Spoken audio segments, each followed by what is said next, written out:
ഇതെന്താണോ ഇത് സ്പൂണാണല്ലോ. ആർക്ക് വേണമെങ്കിൽ ഇത് ടെസ്റ്റ് ചെയ്ത് നോക്കാം. ഒന്ന് പിടിച്ചു നോക്കി പൊട്ടുന്നുണ്ടോ? യഥാർത്ഥ സ്പൂണാണോ? യഥാർത്ഥ സ്പൂണാണോ? ഇതെന്താ? പേപ്പറിന്റെ സ്പൂണാണ്.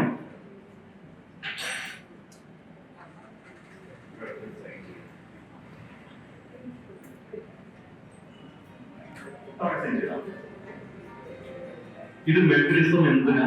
അപ്പുറം നമ്മുടെ നാട്ടിൽ ധാരാളം ഡിജിറ്റൽ തട്ടിപ്പുകൾ നടക്കുന്നുണ്ട്. പലരും ചെന്ന് ചാടാറുണ്ട്. ഇതിപ്പോ എന്റെ മുന്നിലാണ് മാഡം സൈൻ ചെയ്ത് വന്നിരിക്കുന്നത്. ഈ സ്പൂണിനെ നമുക്ക് കാണിച്ചു. മാഡം സൈൻ ചെയ്ത ഈ പേപ്പർ ഞാൻ ആരുടെയെങ്കിലും കയ്യിൽ ഏൽപ്പിക്കണം. ആർക്ക് വേണ്ടത്? മാഡം സൈൻ ചെയ്ത അതേ പേപ്പറാണ്. ആർക്കാ വേണ്ടത്? ആരുടെ കയ്യിൽ വേണം? ഓക്കെ, മാഡം സൈൻ കാണിച്ചു തരാം. ഓക്കെ, പേരെന്താ? ഇതൊരു സ്പൂണാന്ന് പറഞ്ഞല്ലോ. ഈ പണ്ട് കാലത്ത് ആളുകൾക്ക് പറഞ്ഞത് ചിലവരുടെ കണ്ണിന് ഭയങ്കര പവറാണ്. ഒന്ന് നോക്കിക്കണേ കരിങ്കല്ല് വരെ കൂടിയെന്ന് കേട്ടിട്ടുണ്ടോ? കരിങ്കല്ല് വരെ കൂടി ഒരു പ്രയോഗമാണ്, പക്ഷെ ഭയങ്കര പവർ ഉണ്ട് നമ്മുടെ നോട്ടത്തിന്, അല്ലെ?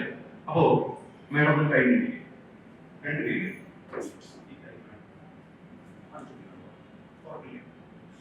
മേഡത്തിന്റെ കയ്യിൽ ആ സ്പൂണിനെ ഏൽപ്പിച്ചിരിക്കുകയാണ്. ഇത് നിങ്ങൾ എല്ലാവരും കൂടി ഈ സ്പൂണിനോട് തറപ്പിച്ച് നോക്കണം. അത്രയും പവർ എടുത്ത് നോക്കണം. ഓക്കെ, ഈ സ്പൂണിന്റെ ഉള്ളിൽ തറപ്പിച്ച് നോക്കി. നിങ്ങളുടെ ഫുൾ പവർ മാഡത്തിന്റെ ഈ കൈയിലോട്ട് അയക്കണം. മാഡത്തിന് ആ പവർ കൊണ്ട് ഈ കൈ വേദനിക്കണം. ഓക്കെ, മാഡം നോക്കിക്കോളെ, നന്നായി നോക്കിക്കോളൂ.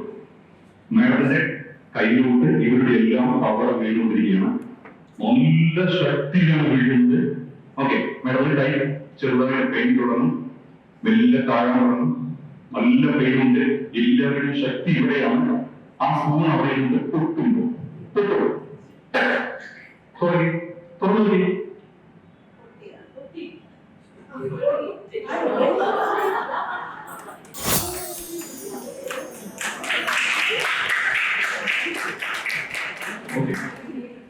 ഈ സ്പൂണിന് പറ്റില്ലേ?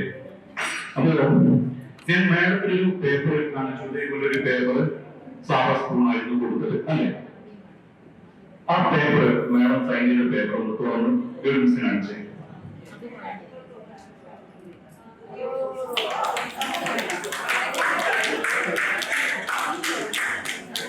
മാഡം സൈൻ ചെയ്ത പേപ്പറാണ്. സൈനൊന്നും മാറിയിട്ടില്ല. മാഡത്തിന് കൊടുക്കാം.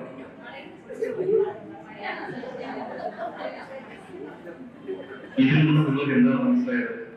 ഒരു പേപ്പർ ആരെങ്കിലും സൈൻ ചെയ്യാൻ വേണ്ടി വന്നാൽ തിരിച്ചും മറിച്ചും നോക്കിയിട്ട് മാത്രം സൈൻ ചെയ്യുക.